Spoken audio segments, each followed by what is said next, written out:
we're all thrilled with RG3's debut, you especially Redskins fans. Now let's make some sense of the numbers. I'm Butch Stearns of the Pulse Network.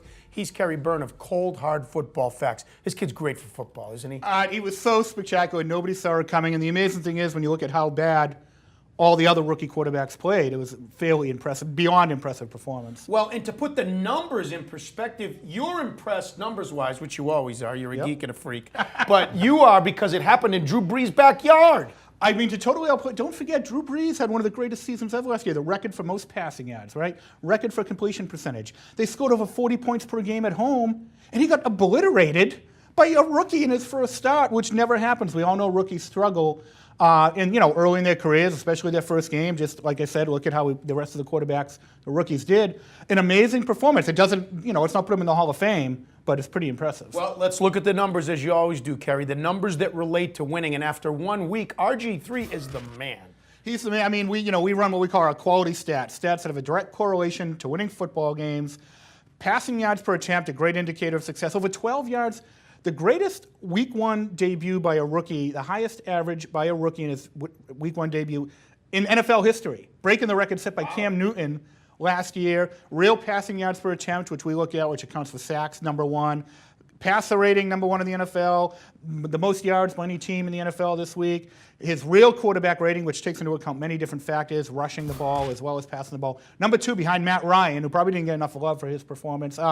All around, an incredible performance that you never, ever see. Even, last year, Cam Newton had that 400-yard day in Week 1, but he didn't put up the efficiency numbers, the crazy numbers that Robert Griffin put up against maybe the best quarterback in football. Right, now let's look at the numbers and do the quarterback rating. Again, as you mentioned, it was against Drew Brees. Now, what's interesting in football is we always go mano a mano. It's like Ali Frazier. They don't play against each other. They play against the defense. But it is interesting to look at Drew Brees' house and to see how they went mano a mano.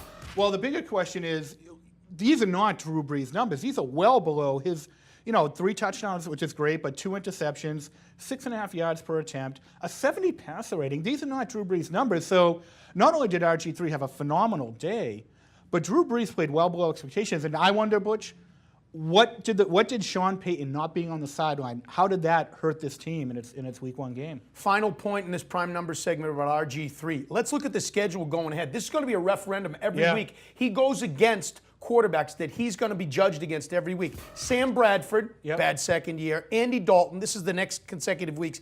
Josh Freeman, Matt Ryan, Christian Ponder, and he's got Cam Newton coming up later. He's got in the every year. young quarterback basically out there. All these, there's all these first and second year quarterbacks everyone's been talking about. I mean, listen, if he can do what he did to Drew Brees, imagine if he lives up to the potential, if this is not just a flash in the pan, what a great season this could be. And like you said, what a referendum it could be on his ability to play at the next level. The numbers back up what we all knew, that RG3 is the real deal, at least after Week 1. We'll continue to follow the numbers with Cold Hard Football Facts on Football Nation.